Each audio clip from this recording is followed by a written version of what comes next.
Item ಯಾವುದೇ ಇರಲಿ try ಮಾಡಿ ಆಚಿ ಚಿಕನ್ ಮಸಾಲಾ. ಕಮರ್ಷಿಯಲ್ ಸಿಲಿಂಡರ್ಗಳು ಸದ್ಯಕ್ಕೆ ಸ್ಟಾಕ್ ಇಲ್ಲ. ಇನ್ನು 1 ವಾರ ಅಥವಾ 10 ದಿನಗಳ ಕಾಲ ಸಿಲಿಂಡರ್ ಸಿಗಲ್ಲ. ಹೀಗಾಗಿ ಹೋಟೆಲ್ ಮಾಲೀಕರು ತಾಳ್ಮೆಯಿಂದ ಇರಬೇಕು ಅಂತ ಪರಿಷತ್ನಲ್ಲಿ ಗ್ಯಾಸ್ ಕೊರತೆ ಬಗ್ಗೆ ಸಚಿವ ಮುನಿಯಪ್ಪ ರಿಯಾಕ್ಟ್ ಮಾಡಿದ್ದಾರೆ. ಕಮರ್ಷಿಯಲ್ ಸಿಲಿಂಡರ್ಗಳು ಸದ್ಯಕ್ಕೆ ಸ್ಟಾಕ್ ಇಲ್ಲ. ಇನ್ನು 1 ವಾರ ಅಥವಾ 10 ದಿನಗಳ ಕಾಲ ಸಿಲಿಂಡರ್ ಸಿಗೋದಿಲ್ಲ. ಹೀಗಾಗಿ ಹೋಟೆಲ್ ಮಾಲೀಕರು ತಾಳ್ಮೆಯಿಂದ ಇರಬೇಕು ಅಂತ ಪರಿಷತ್ನಲ್ಲಿ ಗ್ಯಾಸ್ ಕೊರತೆ ಬಗ್ಗೆ ಸಚಿವ ಮುನಿಯಪ್ಪ ಉತ್ತರವನ್ನ ನೀಡಿದ್ದಾರೆ. ಹೋಟೆಲ್ನವರು ಎಲೆಕ್ಟ್ರಿಕ್ ಸ್ಟವ್ ಬಳಸಬೇಕು ಅಂತ ಪರಿಷತ್ನಲ್ಲಿ ಸಚಿವ KH ಮುನಿಯಪ್ಪನವರು ಹೇಳಿದ್ದಾರೆ.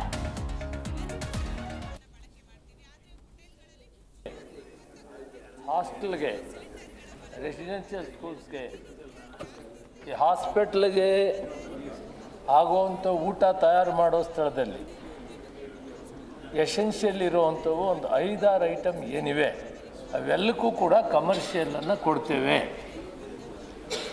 ಈಗ ತಕ್ಷಣಕ್ಕಿದು ತೊಂದರೆ ಇದೆ. 1 ವಾರದ ಮೇಲೆ ಬಹುತೇಕ ವಾತಾವರಣ ಸರಿ ಹೋಗ್ತದೆ. ಇವೆಲ್ಲ ಕೂಡ ಸರಳವಾಗಿ ಪಯಿಸಲಾಗ್ತವೆ. ಈಗ ಸದ್ಯಕ್ಕೆ ಏನಾಗಿದೆ, ಸಡನ್ನಾಗಿ ನಿಂತಿರೋದು ನೆನ್ನೆ ಸಂಪೂರ್ಣವಾಗಿ ನಾನು ವಿವರವಾಗಿ ಕೊಟ್ಟಿದ್ದೀನಿ. ಆದರೂ ಕೂಡ ಕೆಲವು ವಿಷಯದಲ್ಲಿ ಮಾನ್ಯ ಸದಸ್ಯರು ಎರಡೂ ಕಡೆ ಮಾತಾಡಿದರು. ಕಮರ್ಷಿಯಲನ್ನು ಎಷ್ಟು ಸಾಧ್ಯವಾಗ್ತದೋ ಅಷ್ಟನ್ನು ಕೊಡಲೇಬೇಕಾಗ್ತದೆ ಅಂತ ಹೇಳಿದ್ದಾರೆ. ಎಲ್ಲಿ ತೀರಾ ಅವಶ್ಯಕತೆ ಇದೆ ಹೋಟ್ಲವ್ರಿಗೆ ನಾನು ಸಲಹೆ ಮಾಡಿದ್ದೀನಿ, ಸದ್ಯಕ್ಕೆ 1 ವಾರ 10 ದಿನ ನೀವು ಎಲೆಕ್ಟ್ರಿಕ್ ಸ್ಟವ್ ಏನಾದರೂ ಉಪಯೋಗಿಸಿ ತೀರಾ ಅವಶ್ಯಕತೆ ಇರುವಷ್ಟು ತಯಾರು ಮಾಡಿ.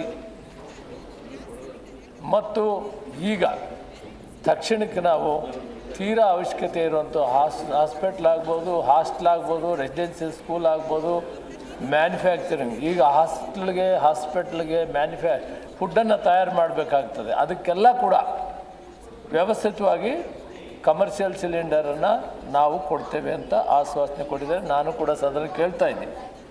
ಹೋಟೆಲ್ಸ್ ಅವರು ಸ್ವಲ್ಪ ದಿನ ತಾಳ್ಮೆಯಿಂದ ಇರಬೇಕು, ಅನಿವಾರ್ಯವಾಗಿದೆ.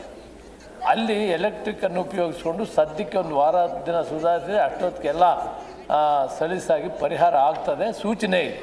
ಈಗಾಗಲೇ 2 ಹಡಗು ಬಂದಿರೋದ್ರ ಜೊತೆಗೆ ಇನ್ನು 10ರಿಂದ 12 ಹಡಗು ಆ ಭಾಗದಿಂದ ಬರೋ ಸೂಚನೆ ಇದೆ. ಅದು ನಾನು ಆಶ್ವಾಸನೆ ಕೊಡೋದಿಲ್ಲ, ಯಾಕಂದರೆ ಹಡಗು ಪ್ರಾರಂಭ ಆದಮೇಲೆ ನಾನು ಮತ್ತೊಮ್ಮೆ ಹೌಸ್ಗೆ ಹೇಳ್ತೀನಿ. ನಾನು ಈಗ 2 ಹಡಗು ಬರ್ತಾ ಇರೋದನ್ನು ಸ್ವಲ್ಪ ಸುಧಾರಣೆ ಮಾಡ್ತದೆ. ಅಲ್ಲಿ 10-12 ಹಡಗು ಪ್ರಾರಂಭ ಆಗಿಬಿಟ್ರೆ ಇಲ್ಲಿ ನಾವು ಇದರ ವ್ಯವಸ್ಥೆ ಮಾಡೋದಕ್ಕೆ ಏರ್ಪಾಟುಗಳು ಮಾಡಿಕೊಳ್ಳೋದಕ್ಕೂ ಕೂಡ ಈಗ ಸೂಚನೆ ಕೊಟ್ಟಿದ್ದೀವಿ. ತಮ್ಮ ಮುಖಾಂತರ, ಸಭಾಪತಿಗಳ ಮುಖಾಂತರ ನಾನು ಡೆಪ್ಟಿ ಕಮಿಷನರ್ಸ್ ಈಗಾಗಲೇ ಆದೇಶ ಕೊಟ್ಟಿದ್ದೀವಿ. ಎಸೆನ್ಷಿಯಲ್ ಕಮ್ಯುನಿಟೀಸ್ ಆಕ್ಟ್ ಪ್ರಕಾರ ಆಕ್ಷನ್ ತಗೊಳ್ಳುತ್ತೆ. ಕೆಲವರು ಪ್ರಸ್ತಾಪ ಮಾಡಿದರು, ರೋಡಲ್ಲಿ ಸಿಲಿಂಡರ್ನ ಡಬಲ್ ಬೆಲೆಗೆ ಮಾರ್ತಾರೆ ಅಂತ. ಕಮಿಷನರ್ ಕೂಡ ಈಗಾಗಲೇ ನಾವು ಪೊಲೀಸ್ ಕಮಿಷನರ್ ಕೂಡ DGP ಅವ್ರಿಗೂ ಕೂಡ ಹೇಳಿದ್ದೇವೆ. ತಕ್ಷಣ ಇದರ ಮೇಲೆ ವಾಚ್ ಮಾಡಬೇಕು ಮತ್ತು ಇದನ್ನು ಯಾವುದೇ ಕಾರಣದಲ್ಲಿ ಈ ರೀತಿ ಕಾಳು ಸಂತೆಗೆ ಹೋಗಬಾರ್ದು ಸಿಲಿಂಡರ್ಸ್ ಅನ್ನೋ ವಿಷಯವನ್ನು ವಿವರವಾಗಿ ನಾವು ಹೇಳಿದ್ದೇವೆ. ಆದ್ದರಿಂದ ನಾನು ಮಾನ್ಯ ಸದಸ್ಯರಿಗೆ ಹೇಳ್ತಾ ಇದ್ದೀನಿ, ಕಮರ್ಷಿಯಲ್ ಸಿಲಿಂಡರ್ಸು ಹೋಟೆಲ್ಸ್ಗೆ ಇನ್ನೊಂದು 1 ವಾರ 10 ದಿನ ಕಷ್ಟ ಆಗ್ತದೆ. ಸ್ಟಾಕ್ ಇಲ್ಲ. ಇವತ್ತು ಅದಕ್ಕೆ ಸ್ಟಾಕ್ ಇದ್ದರೆ ಸ್ವಲ್ಪ 20-25% ಕೊಡೋಕ್ಕಾಗ್ತದೆ. ಅವ್ರು ಹೇಳಿದರು ಸ್ಟಾಕಲ್ಲಿ ತೀರಾ ಅವಶ್ಯಕತೆ ಇರುವಂಥ ವಿಷಯಗಳೇನಿದೆ ಅವಕ್ಕೆ ನಾವು ಕೊಡ್ತೀವಿ ಅಂತ ಆಶ್ವಾಸನೆ ಕೊಟ್ಟಿದ್ದಾರೆ. ಅದು ಕೊಡ್ತಾನೂ ಇದೆ. ಇವತ್ತಿನಿಂದ ಹಾಸ್ಟೆಲ್ಗೆ ಎಲ್ಲಿ ಪ್ರಾಬ್ಲಮ್ ಇದೆ ಅವೆಲ್ಲಕ್ಕೂ ಕೂಡ ಕೊಡ್ತಾ ಇದ್ದಾರೆ.